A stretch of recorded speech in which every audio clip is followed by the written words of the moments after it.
Hello, my friends. This is Michelle Marie King, and I am so excited for this episode of the Positive Presence Podcast. I have one of the most incredible people I have ever met. She is soul sister, soul family. She is a friend. She is a teacher. She is my mentor. She is everything to so many people. And I'm so incredibly excited and grateful and honored and humbled to have her here. Before I introduce this incredible, amazing woman, I want to talk a little bit about today's episode. You know, this season we're talking about positive soul. I know that it has been a little elusive, a little esoteric. Sometimes we get into what Michelle calls airy fairy, but I think it's really important for our listeners to understand how important this work is when we're talking about soul, because ultimately this connection is connection to self. And so many people get distracted, I think, from self by all the things that are happening outside of themselves. How much money am I making? How many followers do I have?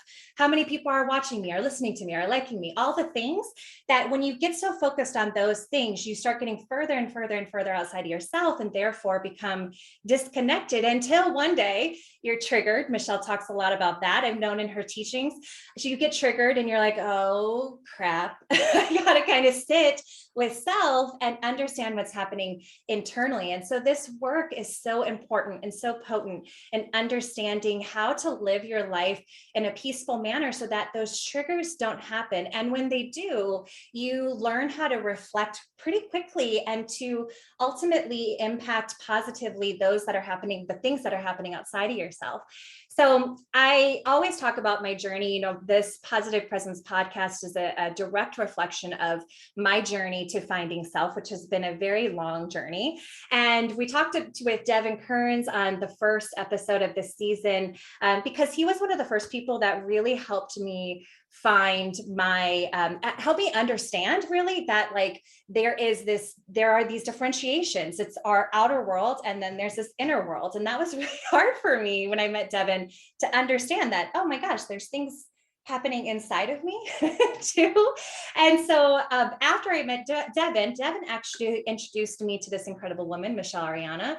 And Michelle was the person who helped me kind of awaken myself. Like my intention when I started working with Michelle was to be connected to self and to source. And she did it so passionately and so compassionately and so lovingly and gentle. And she didn't judge me. She didn't judge my disconnect that I was judging myself for. She just allowed me to flow on this journey and ultimately kind of was this incredible guide as I tried to embody that which I always wanted to become. And so she was this kind of igniter for me. And because of that, she became my sister and so many things to me. Our lives are intertwined forever. Let me introduce you to her first, and then I will let her come in so you can hear her amazingness.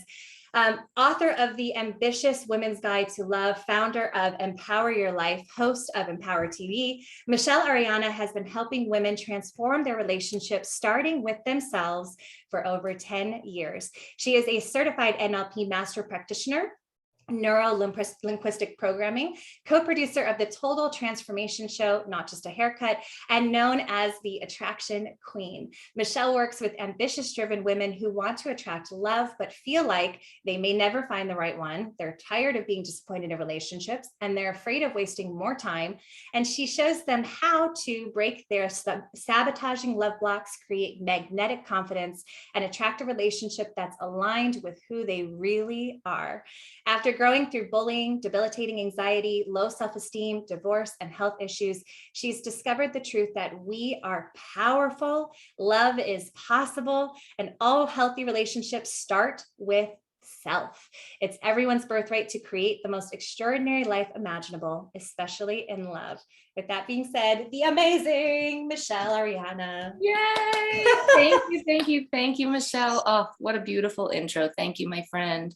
Beautiful piece you shared. It's been my honor to walk with you on your journey, and you've given so much joy and just expression of abundance back to me too. I'm so grateful for you, and I'm honored to be on this podcast today. This has been like a long time coming for us. I feel like we've known each other for what, like 5 years? 6 years. Yes, 6 years. That's incredible. It feels like It feels like a lifetime, but it only feels like a month. I know, right? It's amazing. So I know that you have this. I would love to start with like your journey to self and how you like, what did that look like for you? Because you have such an incredible story and your whole life shifted in a moment.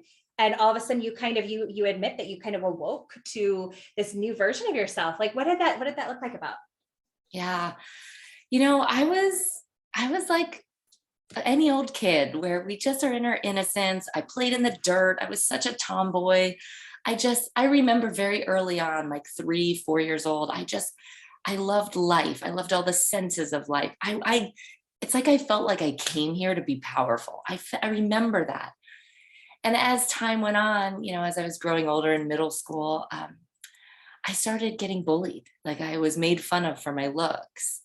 And I share this with others, like that external bullying turned into internal bullying. And I became my own worst critic. I mean, literally, Michelle, I would go home and pick myself apart in the mirror. And I eventually developed a very thorough hatred for myself. I just didn't feel good enough. I was like, why the heck did God create me this way? I'm ugly. All I wanted to do, I wanted to feel like one of the girls. I wanted to be a dancer and a cheerleader. I wanted to feel feminine. And I didn't. I didn't understand back then that like we're all each unique aspects of oneness, that we are all like a snowflake has a unique imprint. Like I didn't understand that. I don't think most people do. And so I channeled that not good enoughness into high achievement. I excelled in academia, I excelled in sports, but no matter what I did, it never was enough. And I think most people struggle with this at some point in their life. Even if you're the best at one thing in the world, when you're trying something new, you're at the bottom of a new game and there's learning and growth. But what we don't realize, especially if you're a high achiever like us, and maybe a lot of those that are listening, it's like sometimes that drive for success can drive you into sickness and health and into the grave eventually if you don't catch it. So in my early 20s, I manifested health problems, not intentionally. It's just that was the direct correlation to disconnecting from myself, to not loving myself, to always striving and clawing up, what I call clawing up the corporate ladder, really just for my own good, really never appreciating or experiencing life. Like I got my MBA, I didn't even walk. I didn't get my degree. I'm like, next, what's next on the checklist? You know what I mean? And I think a lot of people might be able to relate to this, this toxic ambition is what I call it. And it's sponsored from or driven from not feeling good enough. That is, and honestly, as I started studying human design, human relationships, like human social psychology, all that, I realized that is one of the most inherent fears that we face as humans, is not feeling good enough. And at a deeper level, an even deeper fear that sponsors that is we're terrified we're not going to feel loved. And really, the one person's love we genuinely want and need is ourselves. It takes some time to learn that. I'd like to think that I'm helping to shortcut that path for people to be able to really create a solid relationship with self. So as it had, once I had debilitating anxiety through my 20s, I felt horrible in my body. I was in a lot of pain, in and out of doctors' offices, hospitals, taking whatever pill, thinking something outside of me would fix me. So desperately wanting. Michelle, I was terrified of living, but I was terrified of dying too. Like that's a crappy place to be in a space to be, right? It wasn't until my mid-20s when, by happenstance, serendipity, synchronicity, whatever may have it, divine intervention, grace, God, force, universe intervened. And a beautiful friend of mine who I worked at my corporate job with, she came into my office one day and she's like, Michelle, I just made the Jacksonville Jaguars cheer squad. Oh my God, you should totally audition. You should totally try out. And I'm like, what? I don't look like a cheerleader. I don't know how to dance. I don't know how to even pronounce the word pirouette at the time, like which is a term. Anyway, she planted a seed in my mind that grew like a wildflower. And I'll say, Michelle, this is something I think you and I got into this work probably because of this. When someone believes in you, yes, before you believe in you, it can spark and ignite a fire that when the flames are fanned, it grows into this explosion. And I think that's the power of coaches, mentors, leaders. When we can see possibility in another and express that, if that person's willing to receive it, they can borrow that confidence and that presence, and that can grow within them. And that's what happened. So dearly love my dear friend Jennifer, who inspired me. I said, all right, well, I'm getting my MBA in 3 years when I'm done. Well, let me see where I'm at and when I'm done. So it took me 3 years to build up the confidence to even think I could do this thing that I'd never done. And then it took me another 3 years of focusing my thoughts, my feelings, my energy, visualizing. And I teach the law of attraction. And I think you share a lot of these concepts as well too. Law of attraction is that which is like unto itself is drawn. Whatever you put out, thought, feeling, action, does come back, and you'll start to see results that match that. So I started implementing through the movie The Secret. I watched The Secret at that time. These practices, these techniques, this technology, that's science, backed by science. And I did eventually become an NFL cheerleader. It took me 3 years. It was a dream come true. As I said, as a kid, I wanted to be a dancer and a cheerleader, but I didn't look like I didn't look feminine. I didn't feel it. What I realized, Michelle, and I'll close this story because it's valuable to the listeners. When we desire something, when we want something, and it's a soul calling, like listen to your soul. Your soul has the blueprint for your map here on earth. It's your North Star when you have a desire. So when you follow that desire, do know it's never just about the end result. It's about who you have to become in the process. It's about a feeling. You think you want something because you think you're going to feel a certain way. Well, guess what? You can start to feel that way now. And I know your programs help people develop that connection to self so that they can start to practice feeling and live into a new identity, which I teach a lot about self-image and identity. You're becoming the next version of yourself. So it took me 3 years, but I did do it. And when I got to the NFL, I realized if I could do this, I could do anything. But not only that, I can help other people live their dreams. So that's the story. That's the gist. But fire away. You're incredible. Well, and I remember when I met you, I know that you were coaching one-on-one at the time, and that was really like what your coaching program was all about, was helping people get connected to soul and to themselves. And you definitely ignited that in me. So I'm so like incredibly grateful for you and for that. And you changed my life, and every day continue to with your teachings. And I remember when I first met you, I mean, I didn't really understand like this ideology of soul, and the connection to self was so it was so esoteric. It was so far-fetched, I think, for someone who was so focused on the outside. You know, it was like you and pirouette. Like I was like, what is self? Like what? And so how would you explain, because you do it so eloquently, how do you explain to someone who's listening right now being like, well, I am connected to myself. Like I'm successful, and I'm a great mom, and I'm this and I'm this. Like, how do you help them understand what self actually is when all the layers are removed? If all that went away tomorrow, who would you be?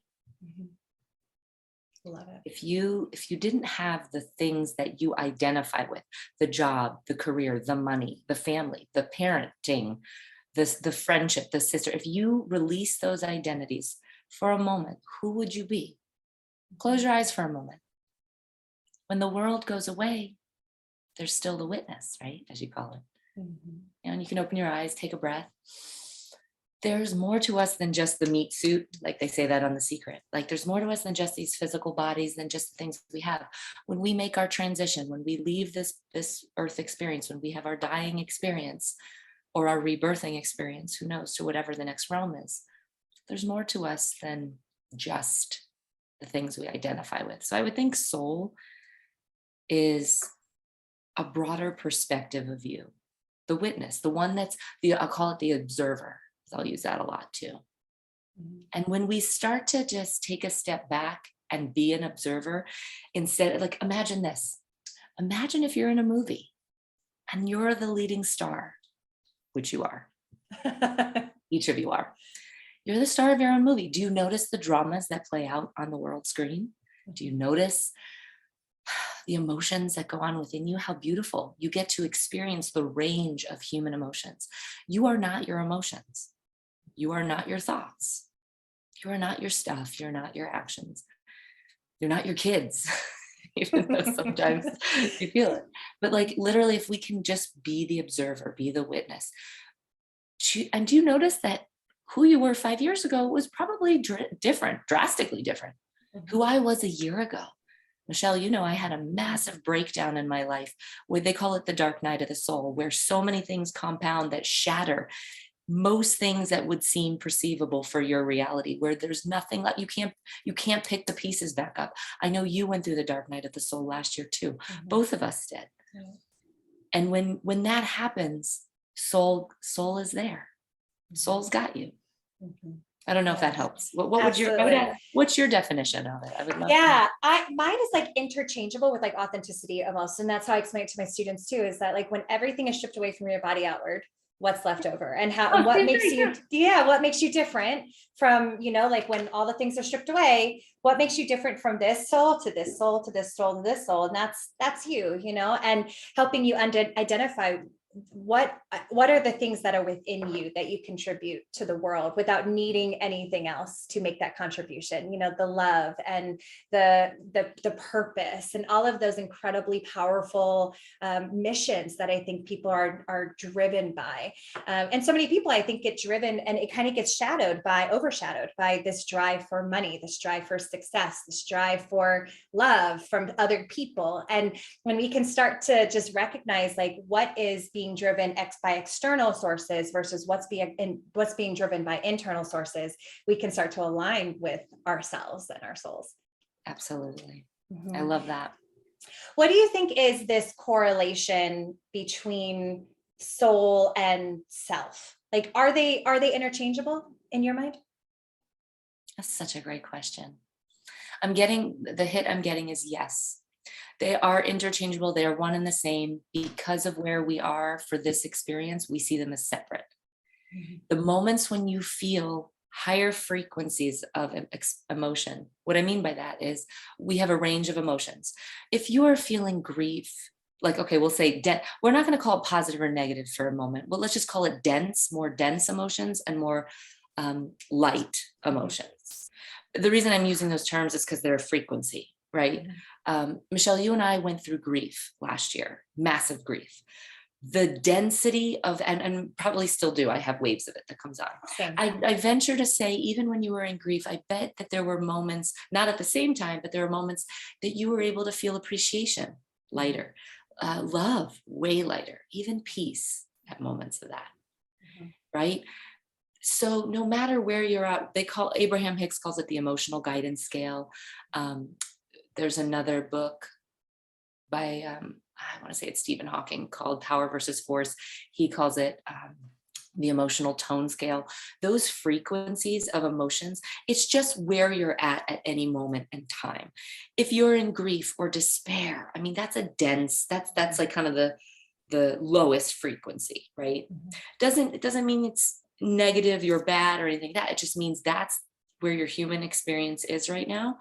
And that there's opportunity for feeling it, releasing that energy and moving up the emotional scale, up to even anger is higher than despair, right? I know when I was in grief, feeling anger was better. And that's healthy. It's healthy to move up, move your energy up. And you can do that through your focus, by focusing your thought and feeling. Okay.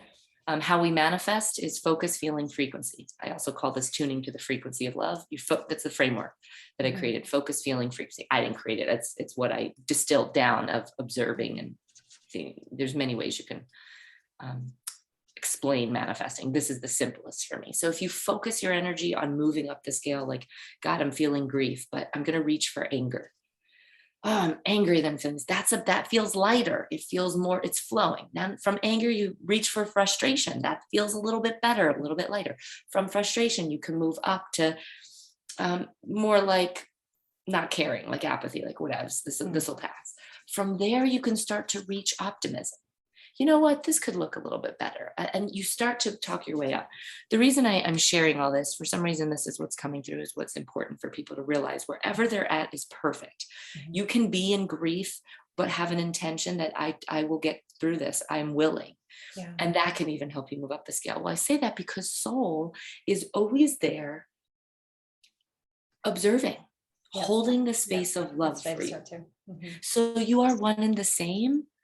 And yet the aspect of you that's the personality, which is, you know, Thea and Michelle and Michelle, and like, you know what I mean? This is like how we experience emotions. That personality is like your character, your movie character.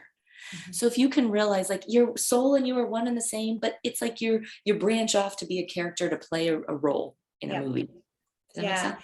I love that.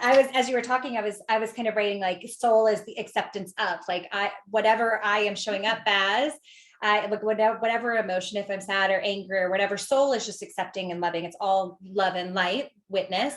And it's not doing, it's not changing. It's not evolving. Like soul is just love and light. It doesn't have to do, it does not actionable. It's just accepting of. Yes. It just bees. And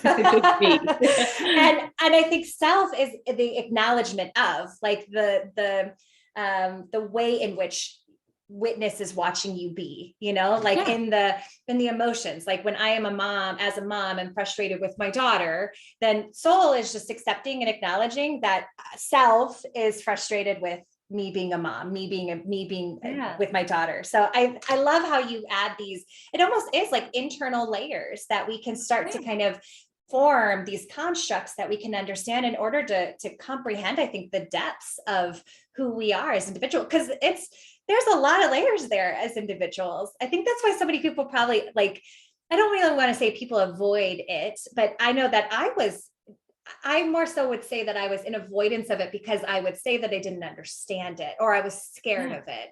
I feel like that's why people do that. That's a big one. I think we fear the unknown. And the magic is that the unknown, the paradox is the unknown is where all the magic is. Dr. Joe Dispenza, I'm a big fan of his, got to meet and chat with him last year. He teaches a lot about quantum. He teaches about using meditation to be able to become the next version of yourself, live into the vision. Because what he says is your body and your brain are a record of the past. The reason being is your neurocircuitry fires and wires, neural pathways, and this gets kind of sciencey, but your chemicals in your body, the hormones and all that are literally a record of the past because it's all the thoughts and beliefs and habits that keep firing and wiring. And he says, if you want to shift your personal reality, you absolutely can, but you must understand your personal reality is a direct correlation or link to your personality, which your personality is just the thoughts, beliefs, habits, and feelings that you are experiencing now. And that's based on the past, which again, soul is overarching, just letting you be you and holding this beingness. And your soul will have desires. It will implant them in your heart, your gut. And the way soul communicates to you is through a feeling. When you get a thought and it ignites like inspiration or empowerment or positivity or love or turn on, right? That is a sign of like, oh crap, this is soul. Like, this is a soul desire. But what Dr. Joe explains is that if you want to shift your personal reality, whatever you're experiencing right now, be willing to shift your personality, kind of the small self, to what you're saying, the personality of yourself.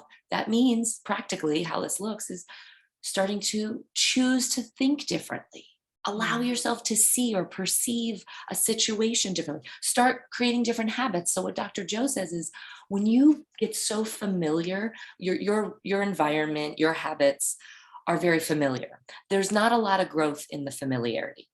There is magic and growth in the unknown. And Dr. Joe teaches this. If you get a chance, read his book, Becoming Supernatural, or listen to the Audible. I'm a big Dr. Joe fan because he reminds me of self. P.S. Any of these teachers, any of these mentors, Michelle and I, anyone you're listening to, we are just reflections of some aspect of you. We're not on a pedestal. We're not better. We figured a couple things out along the way. We love to share the wisdom, but we're literally, your soul sent you us or other people that when you hear something and it resonates, like don't ever give your freaking power away to any mentor, coach, leader, teacher, anyone, because it creates a lot of crunchiness. That was a big download. Explain So, crunchiness. Explain crunchiness is it creates a lot of crap. It creates a lot of drama, disconnect, like things get crunchy. It's like my friend Sierra taught me that word, and I use it all the time. So I think just the takeaway of that is realize soul and self, one and the same. Self, and yet at the same time, because our personality, we perceive it as separate.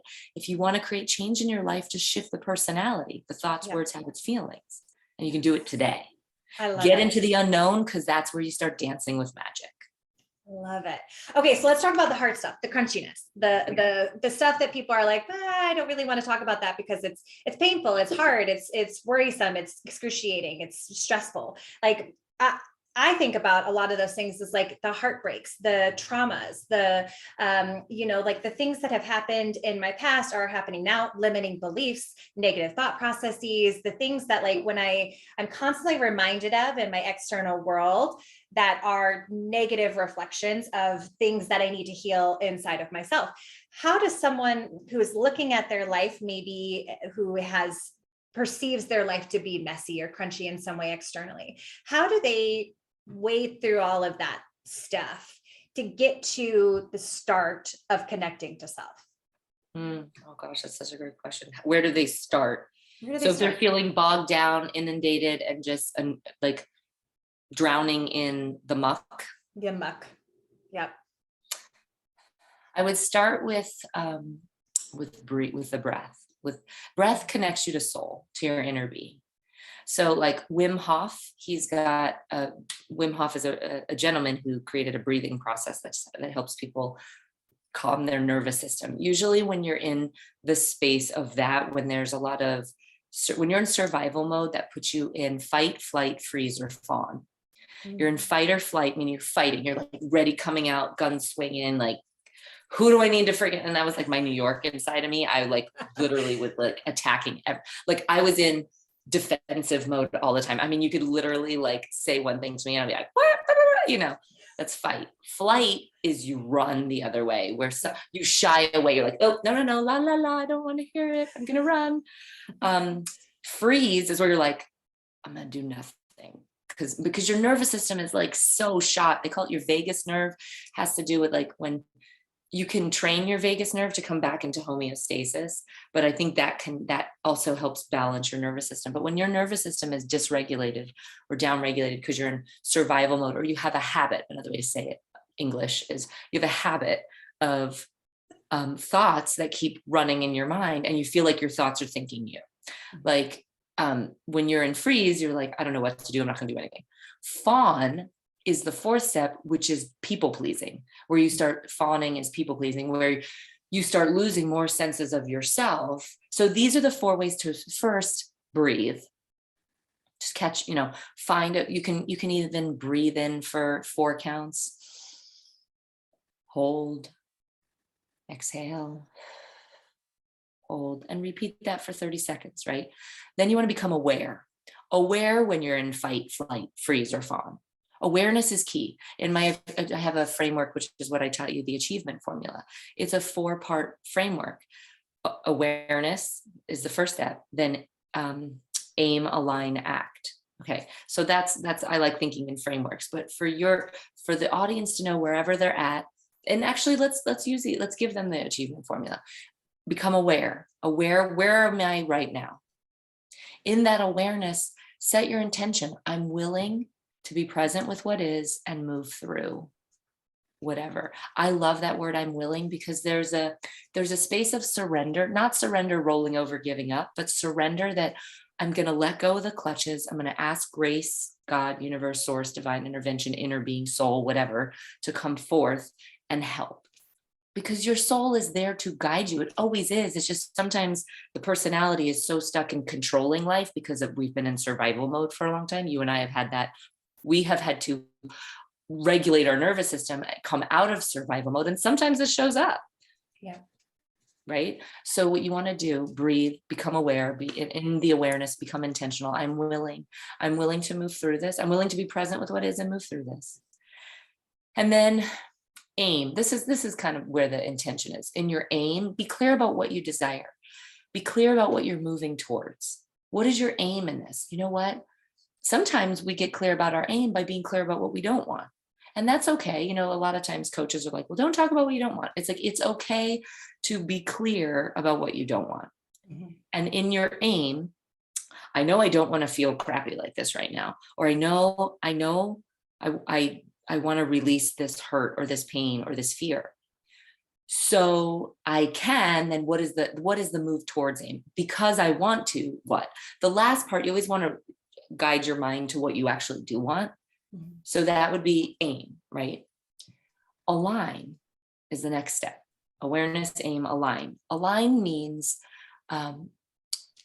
getting clear about why you want what you want. Why? Coming into alignment means you're getting your feelings on board with, and again, this, you can't make a jump if you're in despair or stress or anxious, like you can't jump up to bliss. It's just not possible. You can move up a couple steps, like I talked about with the emotional guidance scale. You can move up, if you're in despair, you can move up to anger. That's a couple steps up. That's moving the energy. You can move up to, you know, possibility or hope. But I would say in alignment, you just want to do things that can feel a little bit better. The word here, the operative word is relief. How can you find a little bit of relief? And this doesn't mean self-medicate and do drugs and alcohol or sex or shopping to try to like feel good that way. Try to find healthy ways.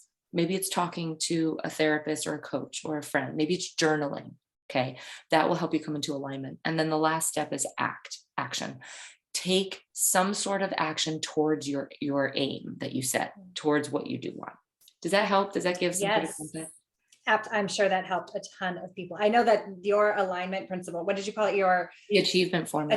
Achievement formula. It helped me so much because it gave me like almost a litmus test, like a checklist that like while I was actually implementing, because this isn't easy stuff. It's not like you can just one day decide that, oh, I'm going to connect to my soul. Like you can, but you still have to like do the work. I mean, like the best coaches on the planet, we're never perfect. Like we're constantly doing work. And in fact, the more in depth you get to these types of teachings, the harder the work becomes, because you're getting deeper into self. And so I think that it's really important that people just understand that like having a system, having a process that you can just keep on checking back with is so pertinent to your progress in this type of work. The other thing too that I remember you teaching me back in the day was using triggers. And it took me a while to understand like what a trigger was. But for me, I helped understanding triggers and creating pause when those triggers happened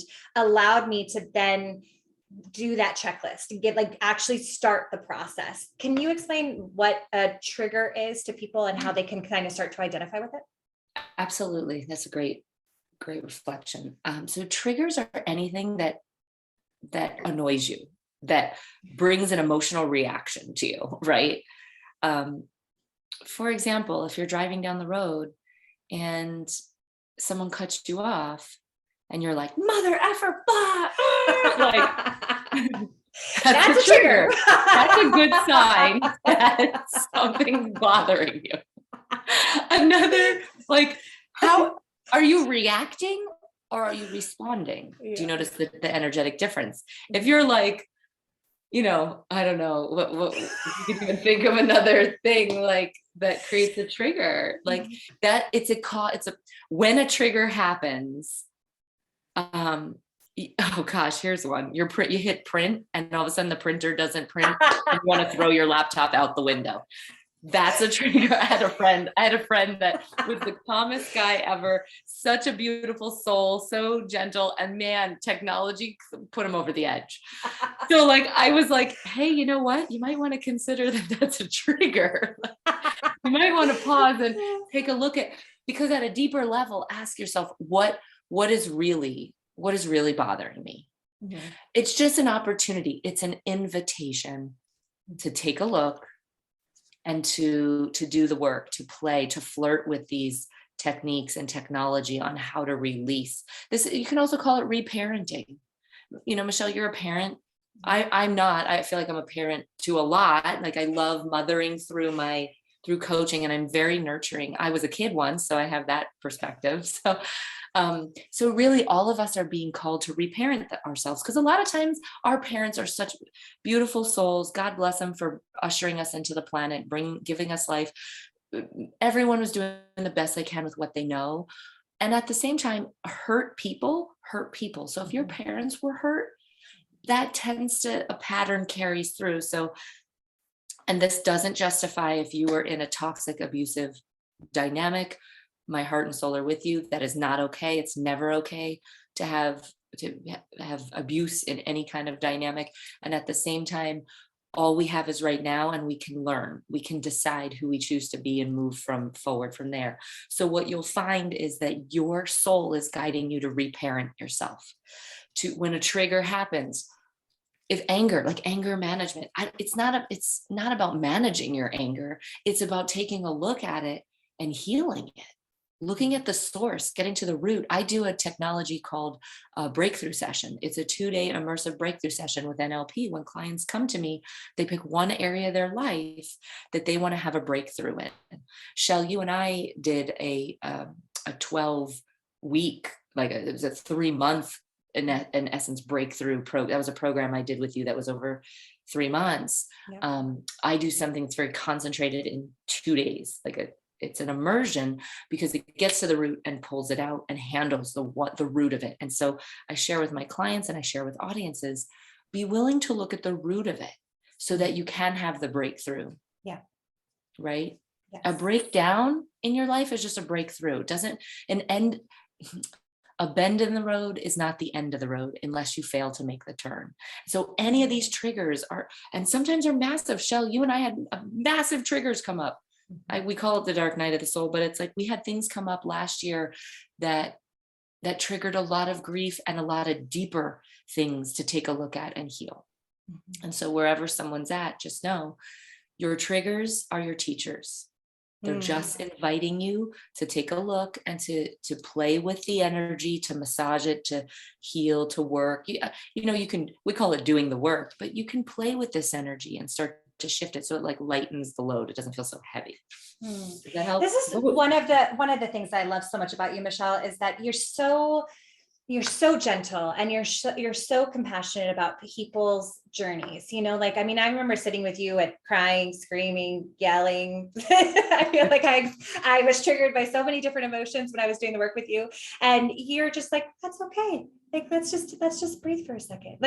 You were like this soft little pillow that I could just hold on to during the worst emotions on the planet. And you're so compassionate when you work with people, and the words you use feel so inviting. You truly do make personal development and soul searching and this quote unquote work fun and freeing and just really kind for us as the individuals doing the work. I so appreciate that with you. You're such a gift. That just brought tears to my eyes. Thank you, Shell. I felt that. And soul.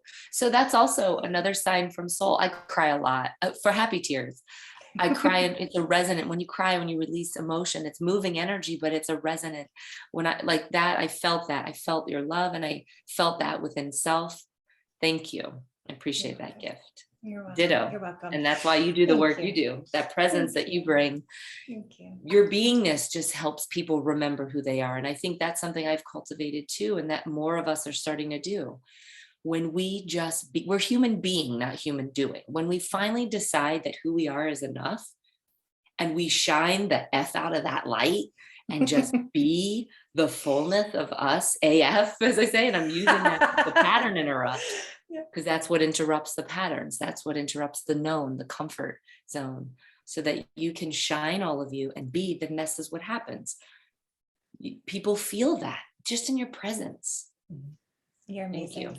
Yes, absolutely. Well, so thank you so much for being here. You are such a gift to so many people in this world. I think people who are still yet coming into your world that you are yet going to impact. And I'm so incredibly can't express my gratitude. It's such a blessing to be able to. There's so many people and mentors and teachers that I've had in my life that I haven't been able to thank. I haven't been able to find, like, just random people that have made an impression on me. And I always appreciate greatly that I can sit across from one of my teachers and one of my mentors and thank you. So I'm so grateful for you're here. I'm so incredibly humbled that I attracted you into my life. You're a positive, incredible representation of who I am and the work I've done. Where can you leave us with a thought? If like there's someone, maybe let's say a teenage girl that's listening to this right now who is like, I love everything you're saying. I know I can do this, but there's bullies and I'm failing at school and my room is a mess and all the stuff. How can you talk to her and encourage her to just get started with connecting to herself? Oh my gosh, so many things just downloaded. Okay. Number one, I would share with her, I am just a reflection of you. Or Michele, you are just a reflection of her. Whoever she is seeing and perhaps looking up to or seeing, like if she admires and sees the strength in another, she has it within her. He has it within him. They have it within them, whatever they identify with. You can't physically see something that your brain doesn't have a construct for. That's just the way science works. The brain can't physically see something in its reality that they don't have within them. I didn't know this. I wish someone told me as a child. Those that I looked up to, the heroes and sheroes of my generation, your generation, what I didn't know is they were versions of me. If I could see it in them, it's possible for me. The reason being is we have something called mirror neurons in our brain.